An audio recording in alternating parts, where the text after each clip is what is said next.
Assalamualaikum warahmatullahi wabarakatuh. Wilujeng Rahayu, salam budaya untuk kawan-kawan senusantara dimanapun Anda semua berada.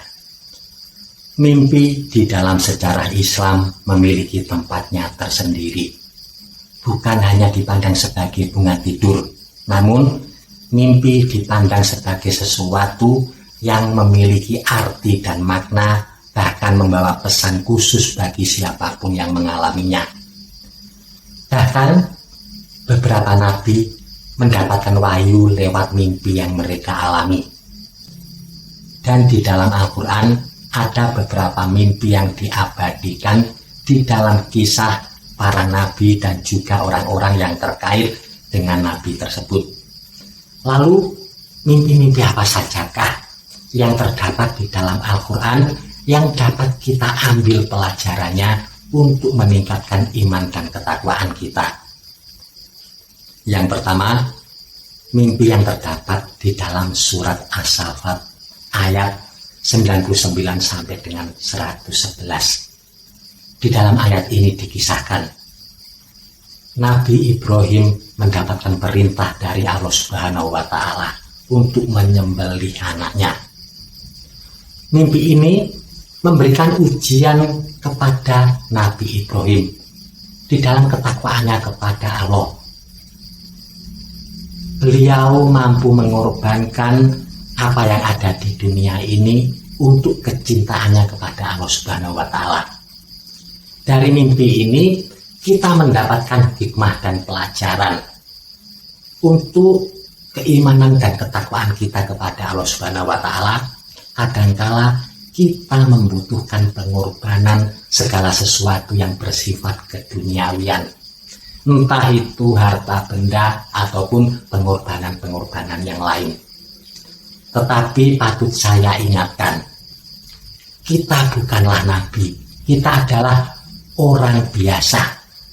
Jadi kalau panjenengan semua mengalami mimpi yang mirip dengan mimpi yang dialami oleh Nabi Ibrahim alaihi salam, jangan langsung melaksanakan perintah yang terdapat di dalam mimpi.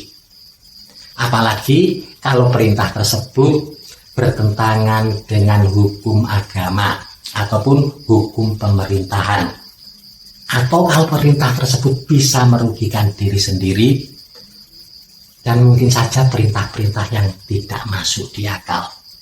Karena kita sebagai manusia biasa seringkali tidak bisa membedakan mana mimpi yang datangnya dari Allah Subhanahu wa Ta'ala ataupun mimpi yang justru merupakan godaan dari setan. Jadi harap hati-hati ketika mengalami mimpi yang berisi suatu perintah. Selanjutnya yang kedua, mimpi yang terdapat di dalam surat Yusuf ayat 4. Di dalam ayat ini dikisahkan mimpi yang dialami oleh Nabi Yusuf alaihi salam. Nabi Yusuf mengalami mimpi yang diberitahukan kepada bapaknya. Nabi Yusuf melihat 11 bintang, bulan dan matahari bersujud pada Nabi Yusuf. Mimpi ini merupakan isyarat kemuliaan yang akan didapatkan oleh Nabi Yusuf di masa depan. Kalau kita sebagai orang biasa suatu saat bermimpi yang mirip dengan mimpi yang dialami oleh Nabi Yusuf, mungkin kita bermimpi melihat bulan, bintang atau matahari. Menurut beberapa buku mimpi takwil Islam, mimpi seperti ini merupakan suatu pertanda baik untuk siapapun yang mengalaminya agar mendapatkan suatu keberuntungan yang besar. Baik keberuntungan di dalam hal rezeki ataupun keuangan, keberuntungan yang berkaitan dengan kedudukan sosial, ataupun keberuntungan-keberuntungan yang lain, bahkan keberuntungan di dalam hal asmara. Lalu selanjutnya yang ketiga, masih mimpi yang terdapat di dalam surat Yusuf, yaitu mimpi yang dialami oleh 2 orang pemuda yang satu penjara dengan Nabi Yusuf. Salah satu pemuda bermimpi membawa roti di atas kepalanya, lalu roti tersebut dimakan oleh burung. Dan satu pemuda yang lain bermimpi membuat minuman anggur lalu disajikan kepada sang raja. Mereka berdua meminta tolong kepada Nabi Yusuf alaihi salam untuk menakwilkan mimpi yang mereka alami. Mimpi yang pertama, pemuda yang membawa roti di atas kepalanya yang dimakan oleh burung. Oleh Nabi Yusuf alaihi salam ditakwilkan orang tersebut akan mendapatkan hukuman dari sang raja, akan dihukum mati dan kepalanya dimakan oleh burung. Lalu pemuda kedua yang bermimpi membawakan minuman anggur untuk sang raja, ditakwilkan mimpinya oleh Nabi Yusuf akan mendapatkan kebebasannya dan akan bekerja kembali untuk sang raja. Dan pada akhirnya di dalam surat Yusuf ini diceritakan apa yang ditakwilkan oleh Nabi Yusuf alaihi salam menjadi kenyataan tentang nasib kedua pemuda tersebut. Lalu selanjutnya yang keempat, mimpi yang terdapat di dalam surat Yusuf ayat 43 sampai dengan 53. Di dalam ayat ini dikisahkan mimpi yang dialami oleh Raja Mesir di kala itu. Sang raja bermimpi melihat 7 sapi kurus yang memakan 7 sapi gemuk. Dan juga sang raja bermimpi melihat 7 biji gandum yang berwarna hijau dan juga 7 biji gandum yang terlihat kering. Sang raja kebingungan tentang arti mimpinya dan bertanya kesana kemari kepada ahli-ahli tafsirnya, namun semuanya tidak bisa menafsirkan mimpi yang dialami oleh sang raja Mesir tersebut. Lalu raja tersebut meminta tolong kepada Nabi Yusuf alaihissalam untuk menakwilkan mimpi yang beliau alami. Dan Nabi Yusuf menakwilkan mimpi tersebut, mimpi yang dialami oleh sang raja tentang 7 sapi kurus yang memakan 7 sapi gemuk dan juga 7 biji gandum yang berwarna hijau dan 7 biji gandum yang kering.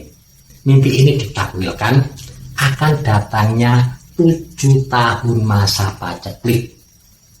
Raja disarankan untuk bersiap-siap, tidak menghabiskan hasil panen di dalam 7 tahun yang penuh dengan kesuburan dan keberkahan, untuk mempersiapkan diri menghadapi 7 tahun masa paceklik. Dan pada akhirnya apa yang ditakwilkan oleh Nabi Yusuf alaihissalam tentang mimpi yang dialami oleh Raja Mesir tersebut menjadi kenyataan. Datang musim kering yang sangat panjang, sungai-sungai menjadi kering, sawah ladang tidak bisa ditanami. Terjadi musim paceklik selama 7 tahun. Lalu selanjutnya yang kelima, mimpi yang terdapat di dalam surat Al-Qasas. Di dalam surat ini dikisahkan tentang mimpi yang dialami oleh Fir'aun. Di dalam mimpinya Fir'aun melihat api yang sangat besar yang membakar semua kota yang di bawah kekuasaannya. Lalu beliau mencari para penafsir mimpi, penakwil mimpi. Dan di dalam takwilnya didapatkan akan datangnya seorang laki-laki, bayi laki-laki yang akan menerangi dunia, yang akan menghancurkan kekuasaan Fir'aun. Dan setelah mimpi ini dialami, dikisahkan Fir'aun pada akhirnya membunuh semua bayi yang dilahirkan di kala itu. Namun karena kehendak Allah Subhanahu wa taala, bayi Nabi Musa dapat terselamatkan dan tumbuh sampai dewasa mendapatkan gelar kenabian yang pada akhirnya mengakhiri kekuasaan Firaun. Itulah tadi 5 mimpi yang terdapat di dalam Al-Quran Al-Karim yang dapat kita jadikan pelajaran untuk meningkatkan keimanan dan ketakwaan kita kepada Allah Subhanahu wa taala. Mohon maaf kalau ada silap kata ataupun kalimat. Terima kasih. Wassalamualaikum warahmatullahi wabarakatuh.